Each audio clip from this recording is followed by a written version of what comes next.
최근 우리나라가 빌린 돈이 1300조 원을 넘었다. 라는 뉴스가 있었어요. 나라가 빚을 지면 언젠가는 그 돈을 갚아야 하고 그 돈은 결국 국민이 낸 세금으로 갚게 돼요. 오늘은 국가채무에 대해 알아봐요. 나라가 빚을 지는 걸 국가채무라고 불러요. 세금으로 나라 살림을 하지만 돈이 모자랄 때가 있죠. 이럴 때 정부는 국채를 발행하거나 외부에서 돈을 빌려요. 이렇게 해서 쌓인 빚이 국가채무예요.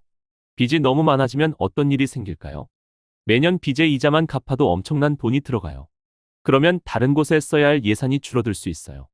또 나라의 신용도가 떨어지면 외국에서 돈을 빌릴 때 이자를 더 많이 내야 하는 상황도 생길 수 있어요.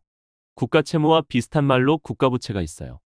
국가채무는 정부가 당장 갚아야 할 돈을 말하지만 국가부채는 미래에 갚아야 할 수도 있는 돈까지 모두 포함해요. 그래서 국가부채가 국가채무보다 훨씬 크고 두 가지를 함께 살펴보아야 해요. 우리나라의 국가채무가 이렇게 늘어난 이유는 무엇일까요?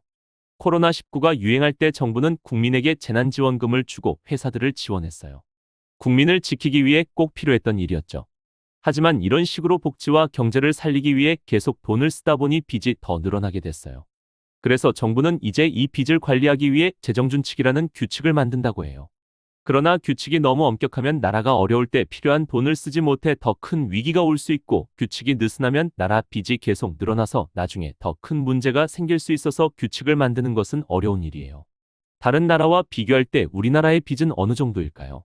나라의 빚을 비교할 때는 보통 GDP라는 기준을 사용해요. GDP는 한 나라가 1년 동안 벌어들인 돈의 총합이에요. 우리나라의 국가채무는 GDP 대비 약 46% 수준이에요. 이 말은 우리나라가 1년 동안 벌어들이는 돈의 절반 정도가 빚이라는 뜻이죠. 싱가포르는 이 비율이 137%를 넘고 일본은 이 비율이 260%를 넘어요. 하지만 숫자가 비교적 작다고 안심하고 있을 수만은 없어요. 싱가포르는 재정 안정성이 뛰어나다고 평가받고 있지만 우리나라는 빚이 빠르게 늘어나면 위험해질 가능성이 더 크기 때문이에요.